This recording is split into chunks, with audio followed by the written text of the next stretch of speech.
you don't want to think your government is willing to just throw you aside. Well, we want to think that people that are in government are different than people.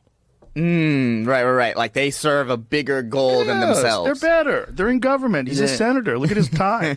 Like, we want to pretend. Yeah. Whereas if they were exhibiting the same behavior as CEOs, they'd be arrested. This is one of the things that Elon said about this when he was doing the Doge stuff, that they would find companies or, NGOs or whatever they are, organizations that were filled with all of these transactions that you couldn't account for.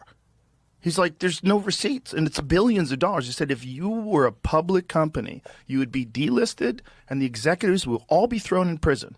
Like, this is insane. This is like money's just flying away. And that's like standard practice. Right. You're right. If it was a corporation, they can't do that. They'd go to jail. But if it's the government, it's like, what? I didn't even hear you. It's what totally are you fine. even talking about? I've got to go over here. And then they go over here and I got to deal with climate change. I don't have time for this. And they just got to go over here. We've got to stop Trump. I can't be wasting my time talking. You're so ignorant to the facts. You don't know anything. Yeah. And then you're like left there. Like, what? They're not even going to answer? They're not going to say anything. They just do it? To just pocket the money. And then Elon's a Nazi. And it's like, it's also like a sort of simulation-y. You know, it's sort of like surreal. Like, the odds of him doing that. Yeah, I was going to say, well, him throwing his heart out. Yes. And then not really explaining it. That's also a little bit on him. But the That's odds also of very much on him. doing that at the same time as he's trying to uncover fraud and waste. And then all these people who are just willing to go all in on saying he's a Nazi. Like, maybe he's just socially awkward. Is that possible? Is it possible that he's on stage, like, really emoting? And is it possible that there's video of a bunch of Democrats doing the exact same thing? Is it possible that Kamala Harris, Tim Walz, they've all done that? Elizabeth Warren, they've all done that? Hasn't everybody done that? My heart goes out to you. Thank you. And if you catch it wrong, you know, like Elon just hit it a little too hard. Well, Elon hit it. He fucking bent the wrist back. He hit it. He hit it a little too hard. He hit it, and then it also came at the right time for it too, because they're immediately looking for the white supremacy angle. So it's like you just sort of handed it to him on the silver platter. Fascinating, but also, and then objective people know that it's not true. You know it's not true, and yet you're going all in on it. And you're like, okay, so either I'm wrong and you don't know it's not true and you really do think he's like a secret Nazi. Well, I know him and I can tell you he's not a secret Nazi. He's not at all. But he is awkward because he's on the spectrum, right? Which is also why he's a fucking genius running 5 different companies simultaneously while he's working for the government. Like, he's a very unusual person. And I think, you know, when someone does something unfortunate like that, you got to like look at his history and go, does he show any signs of Nazism before this? No. He never went to a meeting? No. Never espoused Nazi values? No. But then there's a problem with X, because X has Nazis on it. Well, you know, they also have the Taliban. You know, well, that's the thing about, like, if you truly want to create a free speech platform, does that, you know, what does that entail? And that entails all of that. Entails everything. It entails all of that. Elon doing what he's done has definitely changed the world, right? Without a doubt. I mean, and how much credit does he deserve? Because he did not have to do that. I mean, he had more money than anybody. Why would he put himself out there like that, other than to make a positive change for humanity, essentially? Well, in talking with him both publicly and privately, he was genuinely concerned that we were losing free speech. He was genuinely concerned that it was being hijacked. It was being hijacked under the guise of safety. Like, we have to protect people. We have to protect marginalized people, like marginalized male perverts who want to wear dresses and pretend that they're a girl and go into bed. Literally.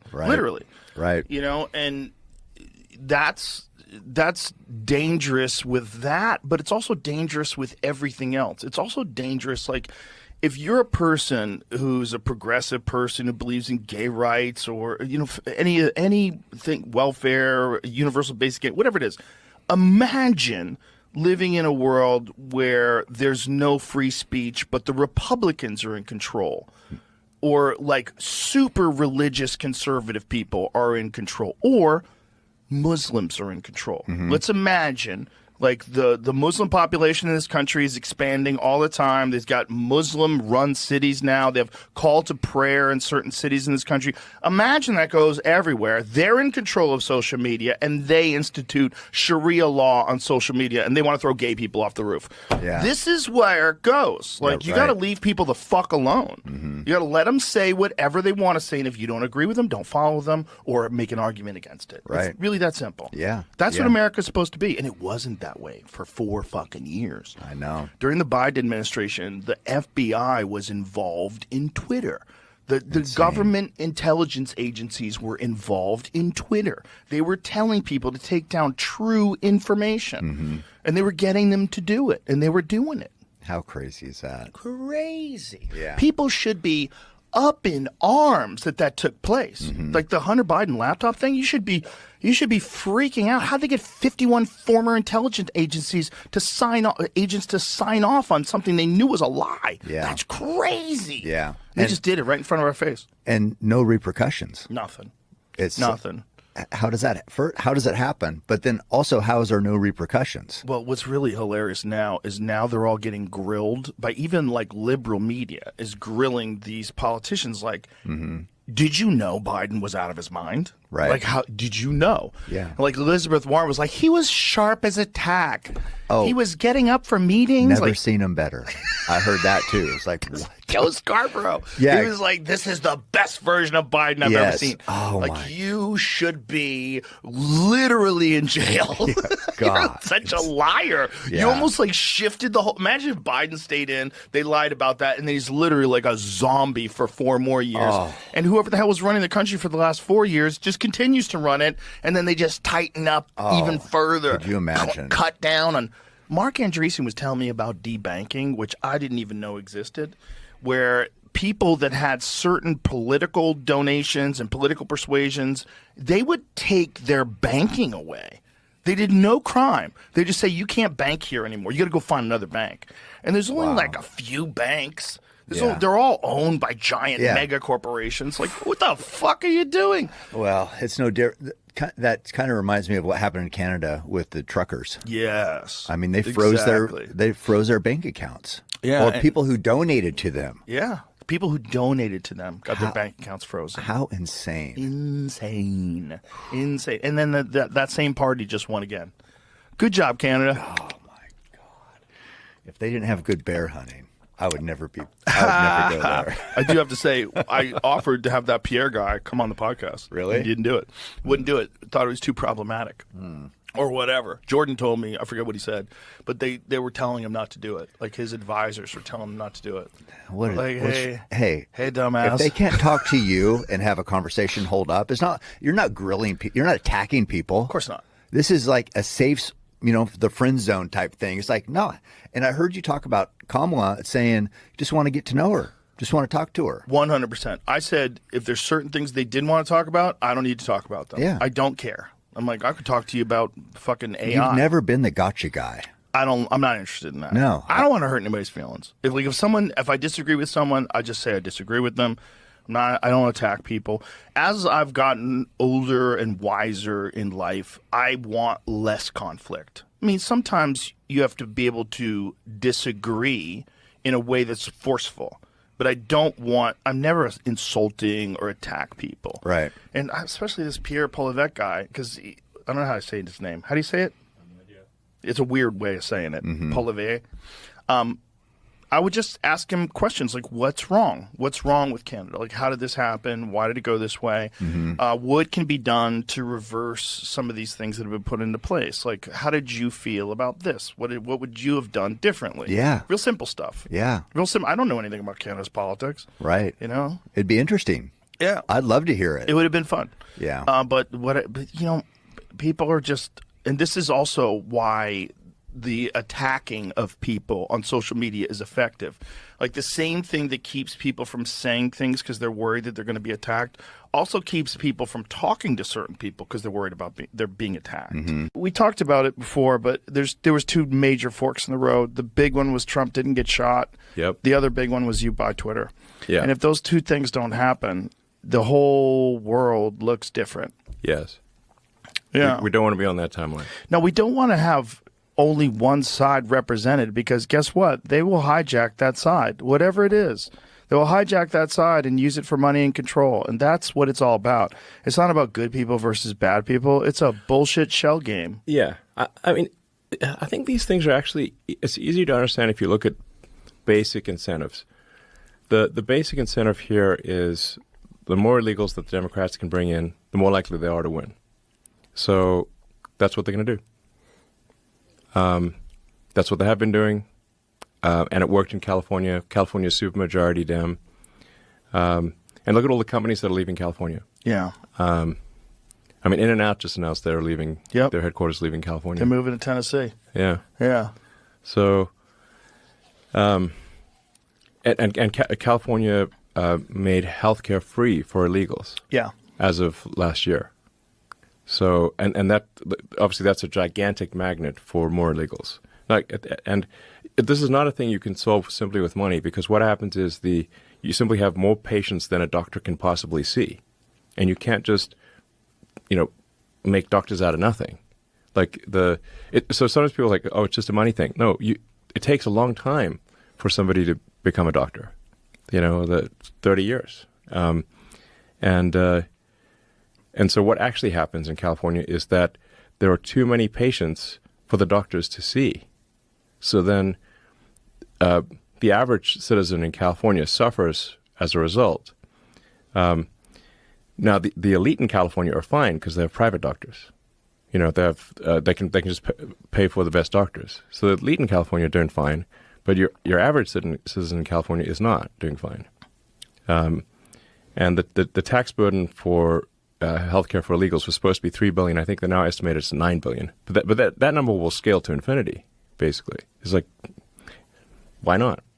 Right. Like, why not? If you need any operation at all, come to California and have it be free, right, from anywhere on earth. And the people that want to look at it in the most charitable way, they say, "Oh, well, these people are hardworking, good people, and they're the backbone of our city, and they should have access to all the things that we have access to." And I just don't think they understand that it's a political pawn. I don't think they understand. It's a political game. This is not done for compassion and kindness. No. This is just done to ensure that it stays blue. Correct. Yeah, and it's essentially a bribery with your tax dollars. Yes, this is why the Dems will not even deport criminals. Yeah. Because every criminal deported is a lost vote. So even if somebody is an illegal with a criminal record and commits crime in America, they are still were not being deported. And then on top of that, California made it actually illegal to ask for ID when people vote. Yes. California and New York, you are not allowed to show your ID when you vote. I just want to be clear so everyone understands this.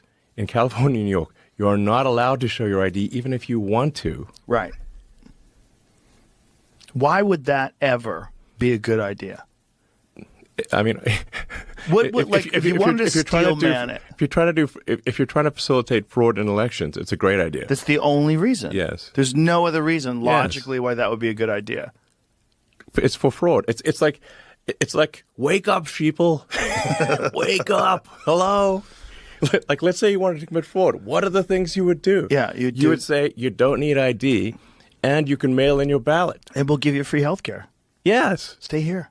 Yes. Stay here. I know it's on fire, but stay here. I mean, in this case, it being on fire is not just a metaphor in California. Okay. It's just like, goddamn, entire neighborhoods burning down. It's just once they allowed people to vote that are not legal in California, if you're going to do that, it's over. Exactly. There's no coming back from that. The numbers are just people are so indoctrinated too. There's so many people that no matter what, they think voting Republican means you're an asshole. Yes. And they won't do it. Yeah. They won't do it. They'll put their fucking rainbow flag on their porch and they'll just ride it right into the beach. Civilizational suicide. Yeah. Right to the rocks. Bang. Yeah. Crash the boat.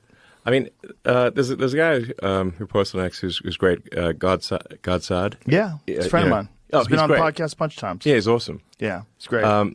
And he talks about, basically suicidal empathy. Mm-hmm. Like, if there's like there's so much empathy that you actually suicide yourself. Yeah. So that we've got civilizational suicidal empathy going on. And it's like, I believe in empathy. Like, I think you should care about other people, but you need to have empathy for civilization as a whole and not commit to a civilizational suicide. Also, don't let someone use your empathy against you so they can completely control your state and then do an insanely bad job of managing it and never get removed. The fundamental weakness of Western civilization is empathy. The empathy exploit. They're exploiting a bug in Western civilization, which is the empathy response. So, and I think empathy is good, but you need to think it through and not just be programmed like a robot. Right. Understand when empathy has been actually used as a tool. Yes, like it's weaponized empathy. Is the issue. Yeah. Weaponized empathy, and and it's also the rigid adherence to that liberal ideology. Like, you can't switch sides over there. Like California, if you're a part of that whole tech, Hollywood, entertainment, any of those circles, you're on the left. Yeah. Like, almost wholly. Almost completely. It's borderline illegal to be a Republican in California. I mean, like in San Francisco or LA, it's borderline illegal to be a Republican. You're certainly shunned. No, in like San Francisco, you could shoot heroin while taking a dump on the mayor's car in front of City Hall. Okay, and nothing would happen to you. But if you walk down the street with a MAGA hat, you're gonna get attacked. It's insane. Yeah, it's insane.